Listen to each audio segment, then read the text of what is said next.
There are people who are destined to embrace endless pain and suffering, and there are people who desire to dream.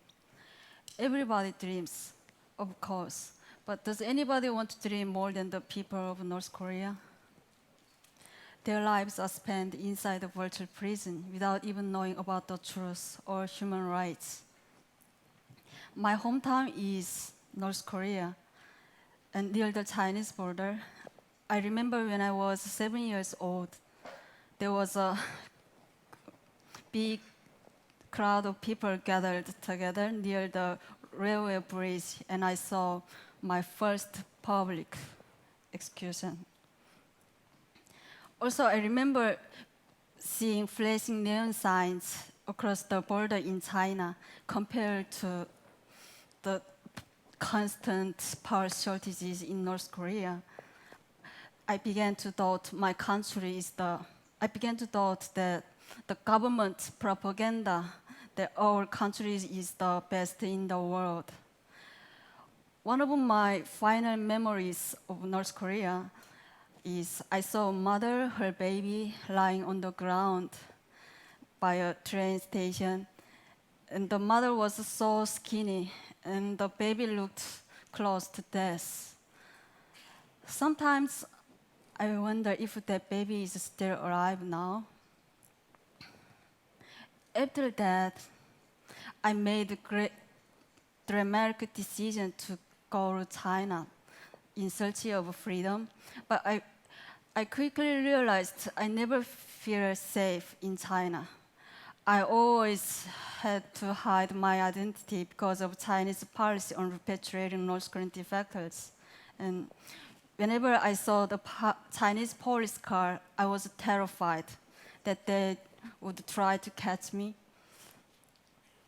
Eventually, I decided to come to South Korea.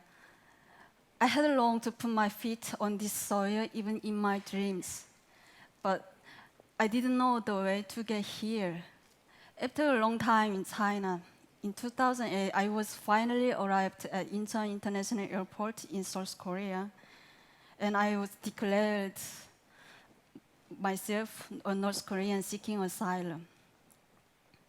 Settling down in South Korea turned out to be a lot more challenging than I had expected.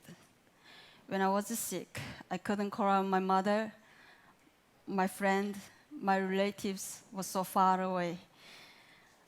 Among the difficulties I encountered, money problems were the hardest. I often found it difficult to pay rent. I also even went through an identity crisis. Am I South Korean or North Korean? Who am I? Sadly, there was no country I could call proudly my own.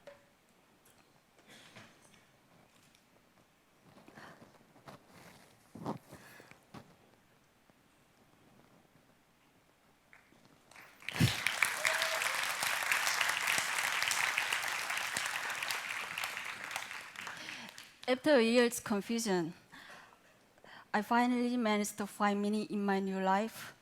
And then one day I heard that my family in North Korea had been targeted by the authorities and then were to be forcibly removed to a remote area. And I agonized over the issue for a while, and I decided to go back for them. I met them at a Chinese border. I helped them escape from North Korea. And we traveled to the border of Laos, and I met a broker who I paid money already and to take them to the South Korean embassy in Vientiane. And on my way to the airport to return to South Korea, I received a call that my family had been caught as they crossed the border. When I heard this, my whole world was broken. I entered Laos without any knowledge about the country, and I didn't speak English, and I had no clue where my family was. Again, I felt powerless and frustrated, facing the reality there was no one to hear me. I paid numerous fines, and I spent 50 days of going back and forth between the immigration office and the police station. I was finally able to meet my family again. And another 9 months later, we were eventually reunited in Seoul. In South Korea, I'm continuing to learn English in order to boost my prospects. When North Korean defectors to try to get a job to stabilize their lives, but their lack of English is a handicap. Therefore, I started studying English a lot, and in, in 2011, I was admitted to the Hankuk University of Foreign Studies. I put all of my efforts into all of my activities. Then one day, I found that great opportunities coming to me.